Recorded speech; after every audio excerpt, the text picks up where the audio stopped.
हाय दोस्तों, मेरा नाम अनन्या है। मैं 23 साल की हूँ और दिल्ली में रहती हूँ। मेरे बाल काले, घने और लंबे हैं, जो हवा में लहराते हुए मेरी कमर तक आते हैं। मेरी आंखें, हाय, वो तो ऐसी हैं कि जैसे बादल में बिजली की चमक। थोड़ा सा रहस्य, थोड़ा सा जादू। मेरा फिगर, अरे, वो तो बस ऐसा है कि जब मैं अपनी फेवरेट कुर्ती पहनकर निकलती हूँ तो मोहल्ले की नजरें थम सी जाती हैं। थोड़ा सा कर्वी, थोड़ा सा परफेक्ट। लेकिन मैं वो लड़की नहीं जो सिर्फ लुक्स में खोई रहे।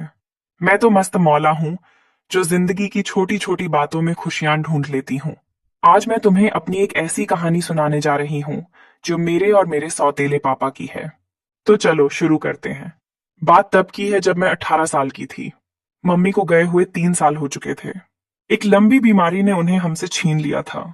घर में सन्नाटा सा पसरा रहता था, जैसे दीवारें भी उदास हों।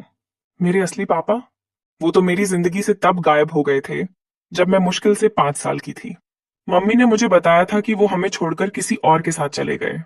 मम्मी ने बाद में दूसरी शादी की थी, लेकिन वो शख्स, उफ, वो तो बस नाम का पति था।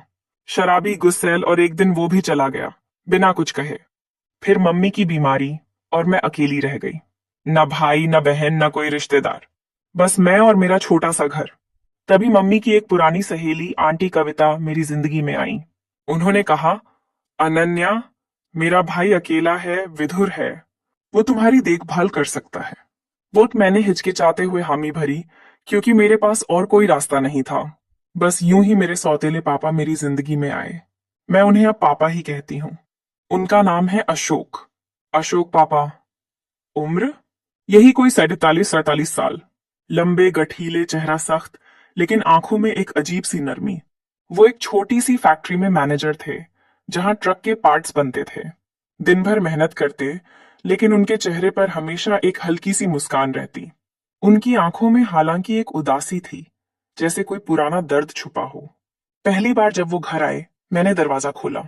बाहर तेज धूप थी और वो पसीने से तरबतर खड़े थे, हाथ में एक पुराना बैग लिए। बेटी अनन्या, मैं हूं अशोक, कविता का भाई। अब से मैं तुम्हारा ख्याल रखूंगा, उन्होंने कहा। उनकी आवाज में एक गर्माहट थी जो मुझे तुरंत अच्छी लगी। मैंने उन्हें अंदर बुलाया, सोफे पर बैठाया और किचन में चाय बनाने चली गई। मन में सवाल घूम रहे थे। ये आदमी कैसा होगा? क्या ये सचमुच मेरे लिए कुछ कर पाएगा, या बस एक और औपचारिक रिश्ता होगा? तुम बिल्कुल अपनी मम्मी जैसी हो अनन्या। वही मुस्कान, वही मासूमियत, उन्होंने कहा। उनकी नजरें मेरी तरफ थम गईं। मैंने हल्का सा मुस्कुरा दिया, लेकिन दिल में कुछ हलचल सी हुई। उनकी वो नजर, वो तारीफ, कुछ तो था जो अलग सा लगा। फिर शुरू हुआ हमारा साथ। हमारा घर छोटा सा था। 2 कमरे, एक किचन और एक छोटा सा आंगन, जहां मैं कभी कभी गमले में तुलसी का पौधा सींचती। पापा सुबह जल्दी उठते, चाय बनाते और मुझे जगाते। उठो बेटी, कॉलेज का टाइम हो गया। उनकी आवाज में वो प्यार था जो मुझे अपनेपन का एहसास देता। मैं कॉलेज में थी, आर्ट्स पढ़ रही थी। मुझे पेंटिंग का शौक था और मैं घंटों कैनवास पर रंग बिखेरती। शाम को जब लौटती, पापा पहले से घर पर होते, थके हारे, लेकिन हमेशा मुस्कुराते। हम साथ बैठकर टीवी देखते, कभी पुरानी फिल्में, कभी न्यूज। पापा को राजेश खन्ना की फिल्में बहुत पसंद थीं। वो कहते, अनन्या, इस जमाने में वैसा रोमांस कहाँ। एक दिन मैंने देखा पापा की शर्ट का कॉलर फटा हुआ था। पापा, ये क्या? लाओ, मैं सिल देती हूँ, मैंने कहा। उन्होंने शर्ट उतारी और मैं सुई धागे से सिलने लगी। वो बनियान में बैठे थे। उनका बदन मजबूत था, थोड़ा सा पसीने की महक। मेरी नजरें कभी कभी उनके कंधों पर चली जाती। तुम्हारी मम्मी भी ऐसी ही थी, घर को घर बनाती थी, उन्होंने कहा, और उनका हाथ मेरे कंधे पर आ गया। बस हल्का सा दबाया। मैंने कुछ नहीं कहा, लेकिन मन में कुछ सवाल उठे। क्या ये सामान्य था? पापा ने मुझे कभी गलत नहीं छुआ, लेकिन उनकी छोटी छोटी बातें, वो नजरें, वो हल्का सा स्पर्श मुझे सोचने पर मजबूर करता। एक शाम मैं आंगन में योगा कर रही थी। गर्मी थी तो मैंने शॉर्ट्स और टी शर्ट पहनी थी। पापा बाहर से आए और मुझे देखकर रुक गए। वाह बेटी, तुम तो बहुत फिट हो। ऐसे ही मेहनत करती रहो, उन्होंने कहा। लेकिन उनकी नजरें मेरी टांगों पर थोड़ी देर रुकीं। मैंने हंसकर टाल दिया। पापा, आप भी ट्राई करो ना, मजा आएगा। अगले दिन वो सचमुच मेरे साथ योगा करने लगे। हमने मैट बिछाया, स्ट्रेच किए। एक बार मैं बैक स्ट्रेच कर रही थी और पापा ने मेरी कमर पकड़ ली। आराम से, गिर मत जाना। उनकी पकड़ थोड़ी टाइट थी। मेरा दिल धड़का, लेकिन मैंने सोचा शायद ये बस प्यार है। हमारी बातें भी ऐसी ही थीं। रात को डिनर के वक्त पापा कहते, अनन्या, ये दाल तो जादू जैसी है। तुम्हारी उंगलियों में कमाल है। मैं हंसती, पापा आप भी ना, इतनी तारीफ। एक बार मैंने नई साड़ी खरीदी, थोड़ी ट्रांसपेरेंट। घर आकर ट्राई की और पापा से पूछा, कैसी लग रही हूं?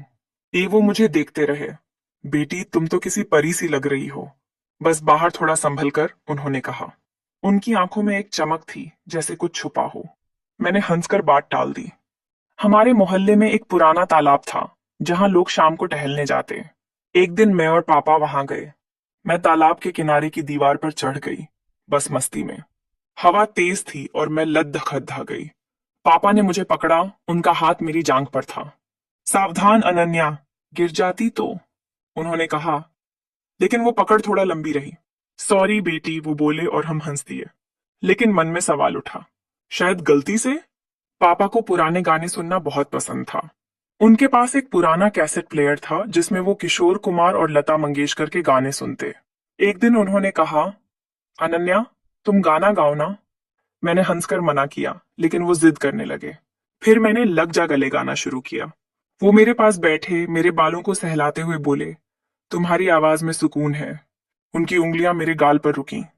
बस एक पल। मैंने कुछ नहीं कहा, लेकिन वो पल अजीब सा था। समय बीता, मैं 19 की हुई। कॉलेज में दोस्त बने, लेकिन घर में पापा ही मेरी दुनिया थे। एक बार मैं बीमार पड़ी गई, तेज बुखार। पापा ने छुट्टी ली, मेरे पास बैठे, ठंडे पानी की पट्टियां रखी। चिंता मत करो बेटी, मैं हूं ना, उन्होंने कहा। दवाई देते वक्त उनकी उंगलियां मेरे होठों को छू गईं। मैंने सोचा, ये तो प्यार है ना। रात को मैं सो नहीं पा रही थी।